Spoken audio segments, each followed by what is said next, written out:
Good morning to all of you. तो अब class 9th के हम मैथमेटिक्स में पॉलिनोमियल्स चैप्टर की बात करेंगे। जैसा कि आप फर्स्ट चैप्टर जो है वो आपने स्टडी कर लिया है, आपको व्हाट्सएप के थ्रू चंदन सर ने काफ़ी सारे वीडियोस भेजे होंगे और वो जो है अब जो भी उसमें डाउट होगा तो सर जो है उसको क्लियर करा देंगे और इसको एक नए चैप्टर की तरह आप नए सोच की तरह इसको आप पढ़ना स्टार्ट करिए।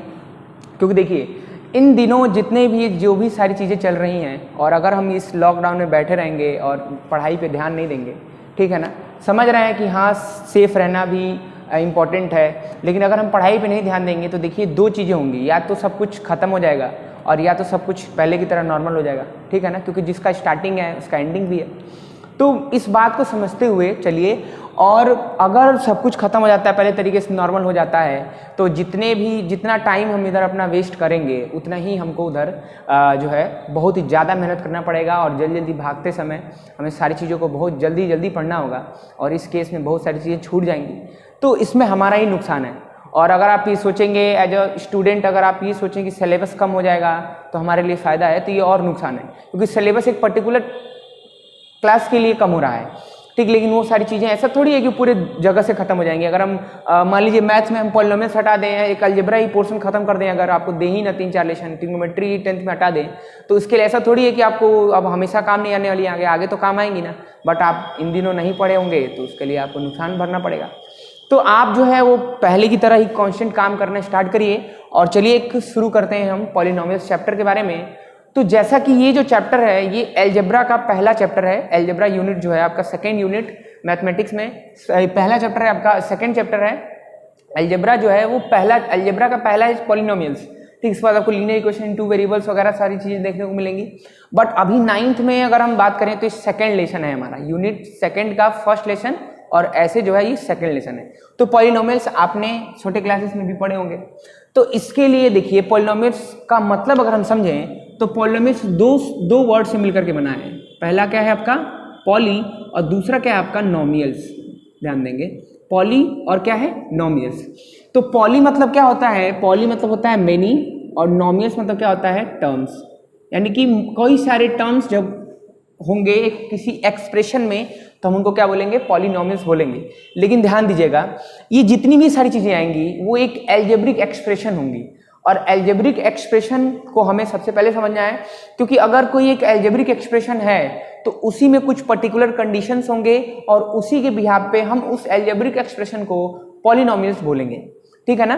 तो ये चीज़ हमें सीखना है इसमें कि वो कौन से स्पेशल कंडीशंस हैं जिसके बिहाफ पे हम एक एल्जेब्रिक एक्सप्रेशन को पॉलिनोमियल्स कहेंगे, तो ये हमें समझना है। तो सबसे पहले मैं बात करूंगा एल्जेब्रिक एक्सप्रेशन की, क्योंकि एल्जेब्रिक एक्सप्रेशन है तभी तो पॉलिनोमियल्स है, ठीक है ना। तो ये एल्जेब्रिक एक्सप्रेशन हमें समझना होगा, तो उसके लिए हमें 3 टर्मिनोलॉजी इसमें समझनी होगी। पहला है आपका कांस्टेंट, दूसरा क्या है वेरिएबल्स, और तीसरा क्या है एक्सपोनेंट।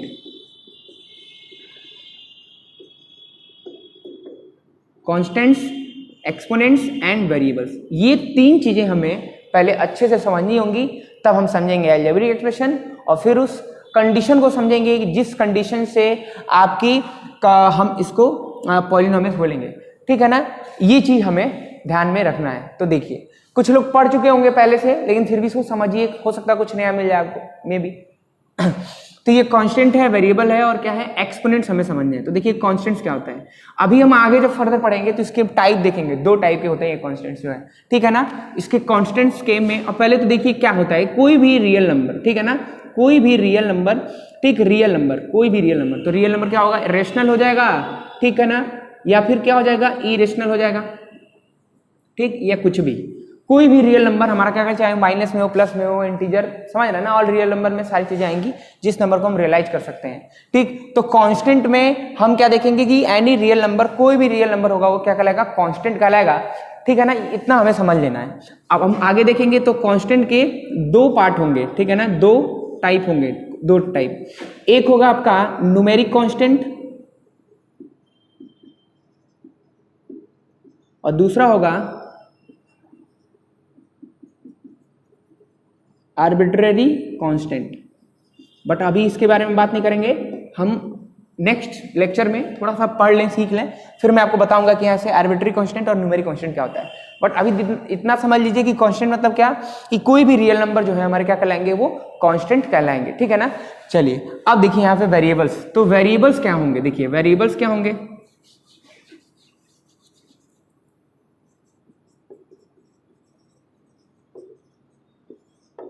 एक्सपोनेंट्स, ठीक। तो वेरिएबल्स देखिए, वेरिएबल्स चूंकि अलजेब्रा में हम जो डील करते हैं वेरिएबल से ही करते हैं, ठीक है ना, तो वेरिएबल से करते हैं। तो देखिए वेरिएबल्स क्या होंगे, जैसे कि क्योंकि अब देखिए सबसे पहले जब आप पढ़े होंगे अलजेब्रा जो चीज है उसमें बता रहा हूं,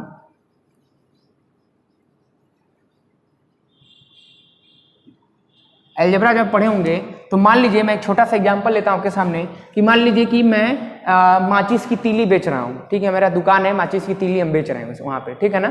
तो माचिस की तीली अगर हम बेच रहे हैं तो हम बोले कि, और उसको लोग कहीं जगह मेला वाला लगा हुआ है और उसको लोग खरीद करके ले जा रहे हैं ना, क्योंकि वो चाहते हैं उससे तरह तरह के लेटर्स बनाना, अलजेब्रा का लेटर्स बनाना, ठीक है ना, सॉरी अल्फाबेट्स के लेटर्स बनाना चाहते हैं, जैसे ए बी सी। तो तीली कैसी होगी, कुछ इस तरीके से होगी, ठीक। अब मान लीजिए इस तरीके से माचिस की तीली होगी। अब मुझे अगर ए बनाना है तो कोई आया आदमी, वो ए बनाने के लिए उसको कितनी तीली लगी, 1 2 3 और 4 तीली लगी। कोई आएगा बी बनाने के लिए, या कोई सी, 1 2 और 3 सी के लिए, कोई बनाने आया डी बनाने किसी को तीली से तो 1 2 3 4, ठीक है ना, कुछ इस तरीके से बनेगा। वाई बनाने किसी को तो 1 2 3, इस तरीके से।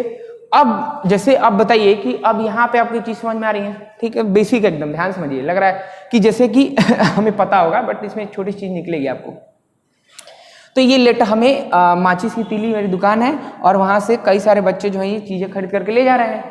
अब जो है यहाँ से अब किसी को अगर ए लेटर है और 10 ए लेटर बनाना चाहता है वो, तो उसको कितनी तीली लगेगी, तो मैं देखूंगा कि एक ए बनाने के लिए मुझे 1 2 3 4, ठीक है ना, एक ए बनाने की मुझे 4 तीली लग रही है, 4 मैच स्टिक्स लग रहे हैं अगर। तो अगर मुझे 2 बनाना है तो कितना लगेगा, 8 लगेगा, 3 बनाना है तो 12 लगेगा, 4 बनाना है तो 16 लगेगा। तो यहां तक ही आपको समझ में आया कि ये जो इस लेटर बनाने के लिए अब कोई जो जैसे जो लोग खरीदने आ रहे हैं ना माचिस की तीली लेटर बनाने के लिए, वो 1 2 नहीं खरीद रहे हैं, वो कई सारा खरीद रहे हैं, ठीक, कई सारा ए बनाना चाहते हैं, कई सारा बी बनाना चाहते हैं। तो अब वाई बनाना किसी को तो उसको कितनी तीली लगेगी, 3, 1 के लिए 3, 2 के लिए 6, 3 के लिए 9, इस तरीके से लगेगा। तो यहां से जो है ध्यान समझिएगा, तो यहां से वो इस तरीके से अपना चल रहा है इनका दुकान। अब यहां से जैसे जो दुकानदार हैं जो हम क्या सोचे कि यार बार बार मतलब कि 10 ए बनाना हो तो कुछ ज्यादा हमें क्या करना पड़ेगा, हमें कैलकुलेशन करना पड़ेगा, ठीक। आ रहा समझ में सबको। तो ज्यादा बनाना हो तो मुझे ज्यादा कैलकुलेशन करना पड़ेगा इसमें, कि मुझे बार बार मुझे गिननी पड़ेगी, ठीक है ना।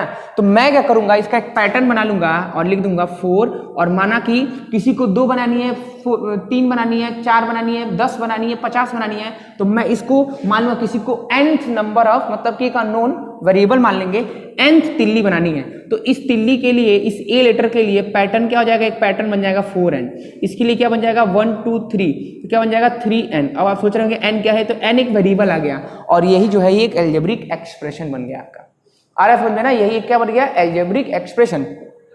अब देखिए तो ये 4n यानी किसी को nth नंबर ऑफ तिल्ली खरीदनी है। nth क्या हो सकता है, कुछ भी हो सकता है, n equal to any natural number, ठीक है ना। नेचुरल नंबर में कर देंगे, माइनस में नहीं लेंगे। नेचुरल मतलब 1 तीली बनानी हो, 2 बनाना हो ए, 3 बनाना ए हो, तो यहाँ अगर देखिए अगर 2 ए बनाना हो तो हम यहाँ 2 रख देंगे, बोलेंगे भैया लाइए तीली दीजिए, तो कितने चाहिए भाई, तो 2 ए बनाना है, तो हमें ए के लिए पता है कितनी तीली लग रही है, 1 ए के लिए।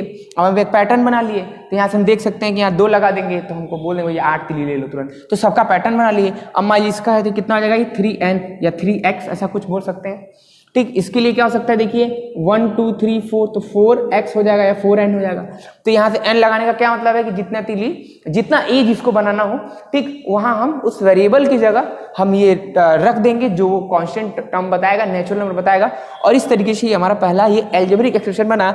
ये सारी चीजें आपको शायद क्लास 6 में जो है इंट्रोड्यूस कराई गई होंगी जब आप अलजेब्रा चैप्टर पढ़े होंगे। तो तो यहां तक आपको समझ में आ गया होगा कि मैं क्या बताना चाहता हूं यहां से। ठीक, तो वेरिएबल्स की बात आती है तो वेरिएबल्स मतलब कोई भी एक अल्फाबेट का लेटर या कोई भी या कुछ भी, देखिए एक्स, ए, बी, सी, एक्स स्क्वायर भी एक वेरिएबल है। ये कैसे आया होगा, एक्स इंटू एक्स होकर के आया। ठीक, चाहे अगर बोले 2x तो ये कैसे आया होगा, तो x प्लस एक्स करके आया होगा। अब देखिए इसी में जो है लाइक टर्म आपने पढ़ा होगा, अनलाइक टर्म पढ़ा होगा कि लाइक टर्म और लाइक टर्म एक साथ जुड़ते हैं दोनों। जैसे कि यहाँ से देखें अगर हम, तो ये x है तो ये 2x आ गया और एक 3x आ गया, तो ये तीनों आपस में ऐड हो सकते हैं। ठीक है ना, ये देखिए x और 2x और 3x आपस में ऐड हो जाएंगे क्योंकि लाइक टर्म है। लाइक टर्म क्यों, क्योंकि यहाँ जो वेरिएबल है वो वेरिएबल यहाँ पे भी है, वही वेरिएबल आपका यहाँ पर भी है। ठीक, अगर हम बोलें कि देखिए a और प्लस बी जोड़ेंगे तो क्या a भी हो जाएगा, नहीं, ऐसा नहीं है, क्योंकि दो लाइक टर्म आपस में ऐड होते हैं, दो लाइक टर्म आपस में सब्ट्रैक्ट हो जाएंगे, बट दो अनलाइक टर्म आपस में मल्टीप्लाई हो सकते हैं और डिवाइड हो सकते हैं। देखिए से a इंटू बी करेंगे तो क्या हो जाएगा, A B, a divide by B करेंगे तो क्या हो जाएगा, देखिए a डिवाइड बाई बी, यानी कि a डिवाइड हो रहा है किससे, b से, तो हम यहाँ कर सकते हैं a divide by B, a by B. आ रहा समझ में ना, देखिए ये डिवाइड इस तरीके से हो जाएंगे और यहाँ पे ये लाइक टर्म ऐड होंगे। जैसे कि अगर हम 4y में 5x जोड़ दें तो क्या हो जाएगा, 4 5 9xy, तो ऐसा नहीं है। ठीक, क्यों, क्योंकि देखिए ये 4y अलग वेरिएबल है और ये अलग वेरिएबल है। यहाँ मैं एक्स स्क्वायर लिख दूं और मगर यहाँ x भी लिख दूं तो ये एक अलग वेरिएबल है, यहाँ पे ये अलग वेरिएबल है, दोनों ऐड नहीं होंगे। तो ठीक है ना, तो अलग अलग वेरिएबल्स आपस में ऐड नहीं होते, लाइक वेरिएबल आपस में ऐड होंगे और लाइक वेरिएबल्स ही आपस में क्या होंगे, सब्ट्रैक्ट होंगे। जैसे कि यहाँ देखिए आप 4x और 5x जोड़ करके 9x हो सकता है। मल्टीप्लाई करेंगे अगर हम तो x इंटू एक्स करेंगे तो एक्स स्क्वायर हो जाएगा। ठीक है ना, x इंटू एक्स कितना हो जाएगा, एक्स स्क्वायर। इस तरीके से ये हम चलते हैं इसमें। तो आपको समझ आ रहा है वेरिएबल क्या होगा और किस तरीके से इस पे हम मैथमेटिकल ऑपरेशंस करेंगे, मतलब कि ऐड सब्ट्रैक्ट। देखिए मैथमेटिकल ऑपरेशन क्या, ऐड सब्ट्रैक्ट मल्टीप्लिकेशन डिवीजन, जो भी सारी चीजें हैं। ठीक है ना, तो यहां से अगर हम देखें तो ये आपका जो है कि हमने क्या देखा कि अलजेब्रिक एक्सप्रेशन क्या है कि मतलब कि कोई भी हमने वेरिएबल देखा कोई भी अल्फाबेट का लेटर और लाइक और अनलाइक टर्म के बारे में देखा और कैसे हम उनको ट्रीट करेंगे, ये चीज हमने इसमें सीखा। अब हमारी बात आ रही है एक्सपोनेंट की। तो देखिए एक्सपोनेंट क्या होता है, एक्सपोनेंट मतलब कि किसी भी वेरिएबल के ऊपर जो पावर होता है उसको क्या बोलते हैं, एक्सपोनेंट बोलते हैं। जैसे ये एक्स स्क्वायर एक एक्सपोनेंट है। ठीक, एक्सपोनेंट एंड पावर आपने पढ़ा होगा, ठीक है ना, पीछे चैप्टर में इंडिसेस करके। देखिए जैसे a का पावर 3, तो ये क्या है, एक एक्सपोनेंट है, यानी किसी वेरिएबल का जो पावर है वो क्या कहलाता है, आपका एक्सपोनेंट कहलाता है। कोई भी वेरिएबल का पावर, जैसे x का पावर 0 या कोई भी एक्सपोनेंट है, यहाँ पे जो भी ले सकते हैं, 4y का पावर 3, कोई भी चीजें। तो यहां से हमने देखा कि कांस्टेंट क्या होता है, वेरिएबल क्या होता है और एक्सपोनेंट क्या होता है। मतलब कि देखिए कांस्टेंट मतलब कोई भी रियल नंबर एक कांस्टेंट कहलाएगा। दो टाइप के होंगे ये, न्यूमेरिक कांस्टेंट और आर्बिट्री कांस्टेंट। आर्बिट्री कांस्टेंट, ठीक है ना, आर्बिट्री कांस्टेंट। ठीक, इसके बारे में भी हम देखेंगे इन दोनों के बारे में, बट अभी समझ में आया कि कांस्टेंट मतलब कोई भी रियल नंबर होंगे आपके कांस्टेंट कहलाएंगे। फिर हमने देखा वेरिएबल्स क्या होंगे, कोई भी वेरिएबल्स क्या होगा जो कि अल्फाबेट का एक लेटर होगा। ठीक है ना, उसको हम क्या बोलेंगे, वेरिएबल्स बोलेंगे। ठीक, अब हमने देखा कि इसमें लाइक कौन से हैं, अनलाइक कौन से हैं। ठीक, अब देखिए इसमें हमने फिर क्या देखा कि एक्सपोनेंट देखा। एक्सपोनेंट मतलब क्या, कोई भी वेरिएबल का पावर जो होगा वो क्या कहलाएगा, एक्सपोनेंट कहलाएगा। तो ये ओवरऑल हमने ये तीन चीज समझी। अब हम इसके बाद से समझेंगे अलजेब्रिक एक्सप्रेशन क्या होता है। चलिए, तो आप इसको नोट कर लेंगे वीडियो पॉज करके।